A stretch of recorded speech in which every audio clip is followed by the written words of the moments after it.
नमस्कार मंडळी, श्री स्वामी समर्थ. स्वागत आहे तुमचं माझ्या यूट्यूब चॅनलवर. स्वामी समर्थ महाराजांच्या कृपेने तुमच्या सर्व इच्छा महाराज पूर्ण करोत. तर आज तुम्ही या व्हिडिओच्या माध्यमातून या गोष्टीवर चर्चा जाणून घेणार आहात की मुलांच्या शिक्षणासाठी कधीच काही नाही केलं एखाद्या आईनं तरीही चालेल, पण आज चैत्रपंचमी मुलांसाठी विशेष आईने मुलांसाठी हा एक उपाय करावा. आयुष्याचं सोनं होईल आपल्या मुलांच्या. कारण बघा, चैत्रपंचमी हा दिवस चैत्र नवरात्रीतला 5वा दिवस येतो आणि चैत्र नवरात्रीतल्या प्रत्येक दिवसाला वेगळं असं एक महत्त्व असतं.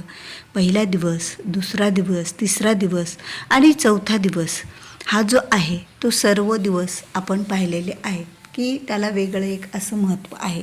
पण जो 5वा दिवस येत असतो तर तो 5वा दिवस म्हणजे विद्याप्राप्तीचा दिवस मानला जातो.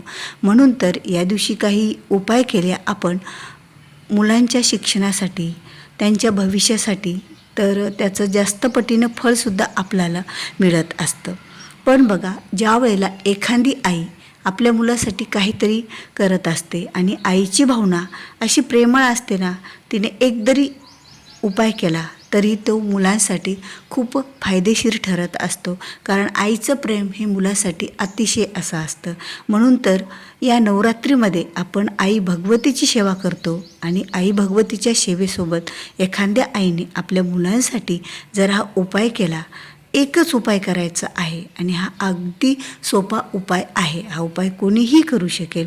कारण ही जी चैत्र नवरात्र आहे ना, ती प्रत्येक नवरात्रीप्रमाणे आपल्याला या नवरात्रीमध्ये अधिक प्रमाणामध्ये देवीचं जे जागृत स्थान आहे ते पृथ्वी तलावर जास्त प्रमाणामध्ये देवीचं स्वरूप आणि देवीचे ह्या जागृत राहतात. त्यामुळे त्यांच्या चरणी केलेली सेवा, उपासना ही कधीही वाया जात नाही आणि त्याचं फळसुद्धा ही देवी आपल्याला दिल्याशिवाय राहत नसते. म्हणून तर जी चैत्रपंचमी येते ना, ती ललिता मातेला समर्पित आहे आणि तसंच सरस्वती मातेलासुद्धा समर्पित आहे. आणि सरस्वती माता ही विद्येची देवता आहे, आपल्या सर्वांनाच माहीत आहे. त्यामुळेच तर विद्येच्या देवतेचं हा एक बीजमंत्र आपल्या मुलांसाठी एका आईने हा उपाय करायचा आहे. सरस्वती मातेचीच ही उपासना आहे. सरस्वती माता अनेक मंत्र आणि स्तोत्र हे सरस्वती मातेला समर्पित आहेत.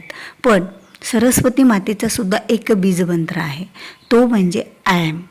आता आयम हा जो बीजमंत्र आहे म्हणजे आयरन आय, आईमधलं आयरन आय आणि त्यावर जो अनुस्वार असतो तसं ते आयम. हा आयम जो सरस्वती मातेचा बीजमंत्र आहे, त्या बीजमंत्रामध्ये एवढी शक्ती आहे ना. बघा, एका बियामध्ये केवढी शक्ती असते. एक बीज जर आपण जमिनीमध्ये ठेवलं किंवा आपण ते लावलं तर त्या बीजापासून मोठा वृक्ष निर्माण होत असतो. त्याचप्रमाणे हा जो बीजमंत्र आहे, आपण जर तो आज बीजमंत्र चा उपाय केला तर त्या बीजमंत्रामुळे सरस्वती मातेचा कृपा आशीर्वाद आपल्या मुलांवर एवढा राहील ना की मुलांची अभ्यासात प्रगती तर होईलच, पण त्याचबरोबर मुलांना आळस येणे, मुलं वाईट मार्गाला जाणे, मुलं सतत मोबाईल बघत राहणे, हट्टीपणा करणे, चिडचिड करणे, यासुद्धा गोष्टीपासून त्यांची सर्व गोष्टी, वाईट गोष्टी ह्या सुटल्या जातील आणि चांगल्या गोष्टी ह्या मुलांच्या जीवनामध्ये घडल्या जातील. म्हणून तर मुलांच्या आयुष्यातलं हे सोनं होण्यासारखा असा हा एक उपाय आहे, तो म्हणजे या आयम ह्या बीजमंत्राचा. आता आयम हा जो बीजमंत्र आहे तर तो बीजमंत्र आपल्याला मुलांच्या जिभेवर लिहायचा आहे. तर तो मुलांच्या जिभेवर कधी लिहायचा आहे तर आज दिवसभरातून संध्याकाळी 12 वाजेपर्यंत ही पंचमी आहे चैत्र महिन्यातील. तर या पंचमीच्या दिवशी आपण मुलांच्या जिभेवर हा बीजमंत्र रात्री 12 वाजेपर्यंत केव्हाही एकदा लिहायचा. पण कसा लिहायचा आहे त्याबद्दलची सुद्धा सविस्तर माहिती आपल्याला जाणून घ्यायची आहे. तर त्यामुळे तुम्हाला काय करायचं आहे, त्यासाठी आपल्याला एक मध लागणार आहे. मध, आता आपल्याला मधमाशीचा मध सर्वांनाच माहीत आहे, तो मध आणि त्याचबरोबर दर्भाची काडी. आता प्रत्येकाकडे दर्भाची काडी असेल असे नाही, तर त्यांनी आपल्या जी तुळशीची काडी असते ती तुळशीची काडी घ्यावी. जर तुळस आता उन्हाळा सुरू आहे त्यामुळे तुळशी तर वाळलेल्या आहेत काही जणांच्या, आणि त्याचा एखादा भाग तरी कुठेतरी तुळशीची वाळलेली काडी आपल्याला मिळूनच जाईल. जर वाळलेली नाही मिळाली तर ओली घ्या, पण ओली तुळशीची काडी तोडताना तुळशीची क्षमा याचना करा, कारण तुळशीमध्ये सुद्धा एक जीवत्व आहे आणि ती सजीव मानली जाते आणि एक पूजनीय वृक्ष आहे.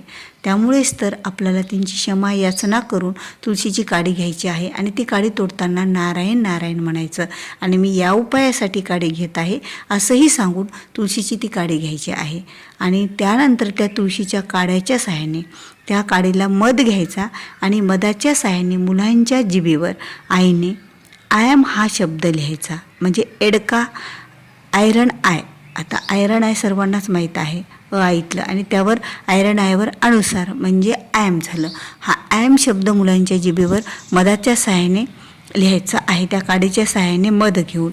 आणि त्यानंतर त्या मुलाला 108 वेळा ॲम ॲम ॲम असं जेवढं जमेल तेवढ्या वेळा म्हणायला लावायचं, कारण हा जो बीजमंत्र आहे सरस्वती मातेचा, यामुळे आपल्या मुलांची बुद्धी इतकी तीक्ष्ण होईल की त्याला वाईट काय चांगलं काय हे तर कळायला लागेल.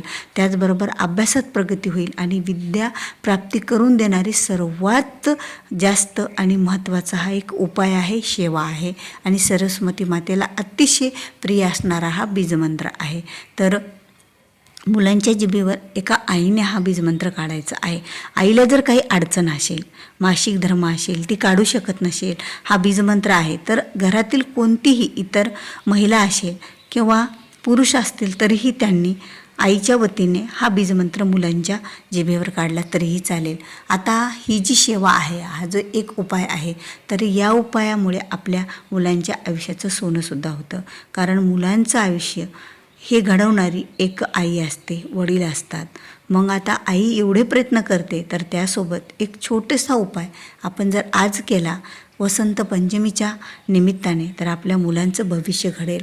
आपल्या मुलामध्ये भविष्यामध्ये आपल्या मुलाला एक तीक्ष्ण बुद्धी मिळेल, आपल्या मुलाची चंचल बुद्धी कुठेतरी थांबेल आणि आपला मुलगा त्याचं मन लागून अभ्यास करेल आणि त्याचा आळस दूर होईल. तो मोठ्यांना उलटून बोलणार नाही आणि भविष्यात कधी वाईट काम करणार नाही.